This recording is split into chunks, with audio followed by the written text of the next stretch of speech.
News చూస్తున్నాం. రాష్ట్రంలో మరో సంచలన ఘటన చోటు చేసుకుంది. నిత్యం హై సెక్యూరిటీతో ఉండే తెలంగాణ రాజ్భవన్లో భారీ చోరీ జరిగింది. సుధర్మ భవన్లో మొత్తం 4 హార్డ్ డిస్కులు మాయమైనట్లుగా రాజ్భవన్ ఐటీ మేనేజర్ ఈ నెల 15న పంజాగుట్ట పోలీసులకు ఫిర్యాదు చేశారు. అయితే ఈ మేరకు రంగంలోకి దిగిన పోలీసులు ఈ నెల 14వ తేదీన మొదటి అంతస్తులో ఉన్న గదిలో ఓ అగంతకుడు దూరి హార్డ్ డిస్క్లను ఎత్తుకెళ్లినట్లుగా సీసీటీవీ ఫుటేజ్ ద్వారా గుర్తించారు. రాజ్భవన్కు సంబంధించి మొత్తం వ్యవహారాలతో పాటు కీలకమైన రిపోర్టులు, ఫైల్స్ ఆ హార్డ్ డిస్క్లలో ఉన్నట్లుగా తెలుస్తుంది.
బ్రేకింగ్ న్యూస్ చూస్తున్నాం. రాష్ట్రంలో మరో సంచలన ఘటన చోటు చేసుకుంది. నిత్యం హై సెక్యూరిటీతో ఉండే తెలంగాణ రాజ్భవన్లో భారీ చోరీ జరిగింది. ఇక దీనిపై మరింత సమాచారాన్ని మా సీఎంఓ ప్రతినిధి రమేష్ అందిస్తారు. రమేష్, చెప్పండి, అసలు చోరీ ఎలా జరిగింది? అగాంతకుడిని గుర్తించారా? అప్డేట్స్ ఏంటి?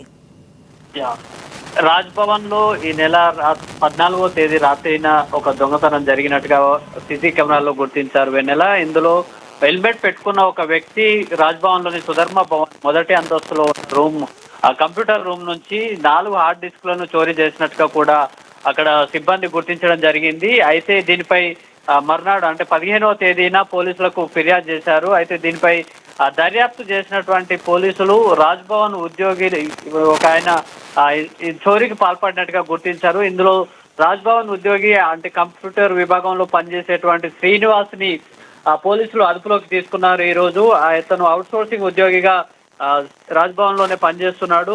అయితే గతంలోనూ శ్రీనివాస్ పైన కేసు నమోదైనట్టుగా కూడా తెలుస్తుంది. రాజ్భవన్ లో పనిచేసేటువంటి ఒక మహిళా ఉద్యోగికి సంబంధించి ఫోటోలను మార్పింగ్ చేసినటువంటి శ్రీనివాస్ ఆమెని ఆ ఫోటోలతో వేధించినట్టుగా తెలుస్తుంది. ఆ వేధింపుల కేసులో ఈ నెల పంజాగుట్ట పోలీసులు ఈ నెల 12వ తేదీన శ్రీనివాస్ ను అరెస్ట్ చేశారు. అయితే ఆ ఫోటోలు ఇంకా కంప్యూటర్ లోనే ఉన్నాయంటూ కూడా మహిళతో చెప్పినట్టుగా కూడా తెలుస్తుంది. అయితే వాటికి సంబంధించినటువంటి హార్డ్ డిస్కులను తీసుకొని ఆ కొత్త హార్డ్ డిస్కులను కూడా ఈ నెల 14వ తేదీన కంప్యూటర్ లో పెట్టినట్టుగా కూడా సమాచారం అందుతుంది. అయితే వీటి వెనుక కేవలం ఆ ఫోటోలో మహిళకు సంబంధించిన ఫోటోలు ఉన్నాయి, కేసు బలంగా మారుతుందనే కారణంగానే హార్డ్ డిస్కులు తీసుకొని కొత్తవి పెట్టారా లేదా మరేదైనా కారణం ఉందా అనే కోణంలో కూడా పోలీసులు దర్యాప్తు చేస్తున్నారు. అయితే ఈ హార్డ్ డిస్కులకు సంబంధించి రాజ్భవన్ లోకి సంబంధించినటువంటి వ్యవహారాలతో పాటు కీలకమైనటువంటి రిపోర్ట్లు, ఇతర ఫైల్స్ కూడా శ్రీనివాస్ తీసుకెళ్లిపోయినట్టుగా కూడా అనుమానిస్తున్నారు. వాటికి సంబంధించి పాత కేసుకు సంబంధించినటువంటి ఫోటోలే ఉన్నాయా లేదా రాజ్భవన్ కు సంబంధించినటువంటి కీలక సమాచారం ఏమైనా బయటికి వెళ్ళిందా అనే కోణంలో కూడా పోలీసుల దర్యాప్తు కొనసాగుతుంది. వెన్నెల, థ్యాంక్ యూ రమేష్.